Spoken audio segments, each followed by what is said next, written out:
என் பேர் ராம்பிரசாத், தமிழக அரசின் விருது பெற்ற அறிவியல் புனைவு எழுத்தாளர்.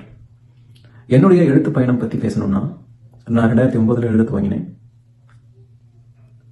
உயிர்மையின் உயிரோசை, கணையாழி, ஆனந்த விகடன் இது போன்ற இலக்கிய பத்திரிகைகளில் எழுத துவங்கின நான் கொஞ்சம் கொஞ்சமாக குங்குமம், குமுதம், கல்கி, பாக்கியா, ராணிமுத்து, தேவியின் Kanmani, Solvanam, Padhaagai, Kanali, Vasagasalai, Galaxy Publications, 0 degree Publications, Kuvikam, இப்படி படிப்படியாக என்னுடைய தமிழ் எழுத்தை வளர்த்துக்கிறதுக்கு எனக்கு நிறைய வாய்ப்புகள் கிடைச்சது. இந்த பத்திரிகைகள் எனக்கு நிறைய வாய்ப்புகள் வழங்கினாங்க.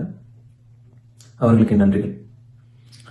ஒரு கட்டத்தில் I was so impressed with American science fictions that I wanted to write for them. I wanted to see where I am with them, how far I am with them. அதனால் என்னுடைய அறிவியல் புனைவு சிறுகதைகளை மொழிபெயர்த்து அமெரிக்க அறிவியல் புனைவு பத்திரிகைகளுக்கு அனுப்ப துவங்கினேன். L Ron Hubbard, Recusant, Alternate Reality, Allegory, Aphelion, SciFi Shorts, Metastellar, Boston Literary Magazine, Magnolia Review, Recusant Magazine, Quail Bell Magazine, Maxwell, இந்த மாதிரி அமெரிக்கன் லிட்டரரி மேகசின்ஸில் என்னுடைய சிறுகதைகள் தொடர்ந்து வெளியானது. It improved my confidence a lot. I have to say that. 2014 அமெரிக்காவுக்கு புலம்பெயர்ந்தேன். இங்கே தமிழ் எழுத்தாளர்களுக்குன்னு ஒரு அமைப்பு அமெரிக்க அரசாங்கத்தில் பதியப்பட்ட ஒரு அமைப்பு, அமெரிக்க அரசாங்கத்தால் அங்கீகரிக்கப்பட்ட ஒரு அமைப்பு,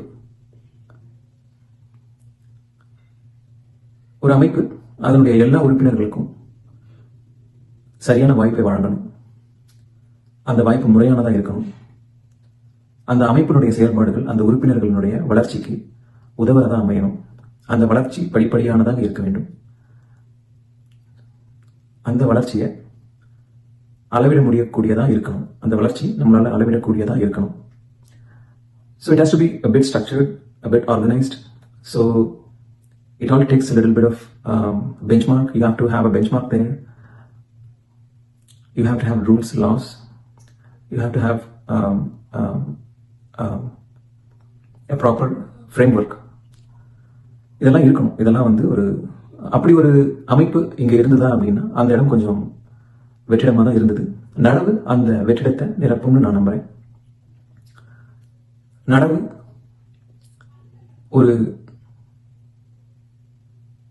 நடவு கிட்ட ஒரு சென்ட்ரல் பெஞ்ச்மார்க் இருக்கு. அதை சுற்றி ஒரு growth ஃபேக்டர் எல்லா உறுப்பினர்களுக்கும் அது ஆஃபர் பண்ணக்கூடியதாக அது இருக்கு.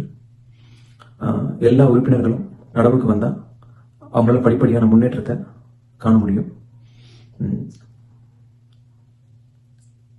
நடவு it is not only for Tamil writers, it is also for bilingual writers. இங்கிலீஷில் எழுதுறவங்களுக்கும் அது ஒரு பாடமாக இருக்கும், அது ஒரு தளமாக இருக்கும். It is not only for Tamil writers.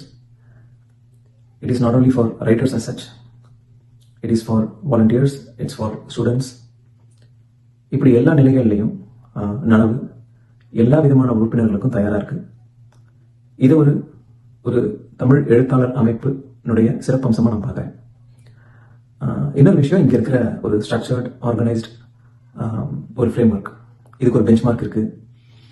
எது எழுத்துங்கிறத இது டிஃபைன் பண்ணுது.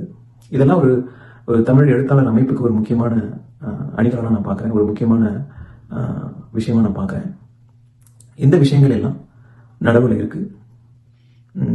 அதனால நடவை நான் பரிந்துரைக்கிறேன் என்னுடைய நண்பர்களுக்கும், தமிழில் எழுதக்கூடிய என்னுடைய நண்பர்களுக்கும், தமிழில் எழுதக்கூடிய எழுத்தாளர் நண்பர்களுக்கும், ஆங்கிலத்தில் எழுதக்கூடிய எழுத்தாளர் நண்பர்களுக்கும், மாணவர்களுக்கும், தன்னார்வலர்களுக்கும் நான் நடவை பரிந்துரைக்க விரும்புகிறேன்.